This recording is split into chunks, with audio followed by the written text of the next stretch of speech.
in this 90-90 hip stretching sequence, we're going to focus on improving external rotation and stretching through the glutes. And then we're going to focus on internal rotation of our hip joint as well. So we're going to create nice, healthy, flexible, functional hip joints here. So what we're going to do is we're going to create two 90-degree angles at the legs. You'll notice I have a line from my heel to my knee to the other heel here.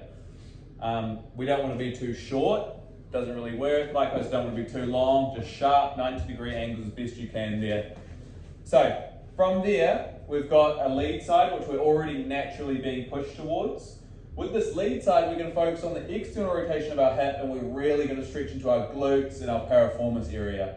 So I'm going to line the center of my chest up with the center of my knee. So I'm not going up to the side or towards my shin, sternum to knee. And from there, I'm going to keep my chest up and start to lean forward as much as I can, keep my back really long, and then come back up. I can use my fingertips here for balance. You don't want to go flat into your hands, and we don't want to round our back either, because we'll be taking the stretch off our hip. So don't compromise your posture for depth. We actually lose the benefits of this exercise, in my opinion. And by rounding our back, we really take that stretch off our hips. So think really long spine.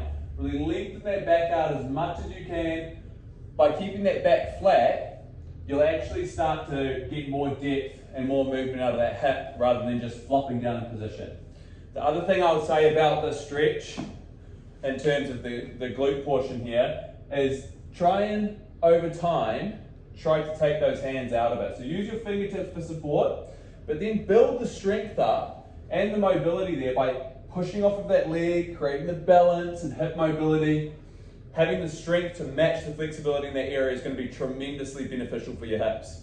Okay, from there, so we'll do about 10, leaning forward and back, okay? Just slow, keeping a long back. The second part is to turn my sternum again, the center of my chest, towards this trailing side, okay?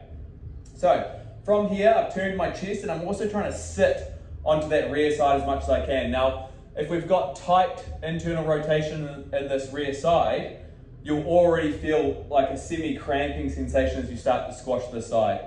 But that's weirdly what we're looking for. So squash that rear side down, keep the pressure, and then drive that knee up. Not this one, keep that one down. Drive the knee up, and then slowly drop it back down. And you'll notice I'm still keeping my chest pointed towards that knee the whole time. And as I sit it back down, I'm pushing my weight back down onto the hip there. So it's a slow, controlled movement. About another 8 to 10 reps that side before we switch. While I'm doing this, I'm using this foot to hook this knee back. And at the top here, I'm still trying to use these glutes to drive that knee out as much as I can, and then gently drop it back down. So the sequence is 10 leading forward and back, chest pointed to knee, then I'm going to turn. I can swing this hand behind me, point my chest towards the rear knee, and here. So in both positions, keep your back nice and flat, and you'll get the most out of this hip stretching sequence.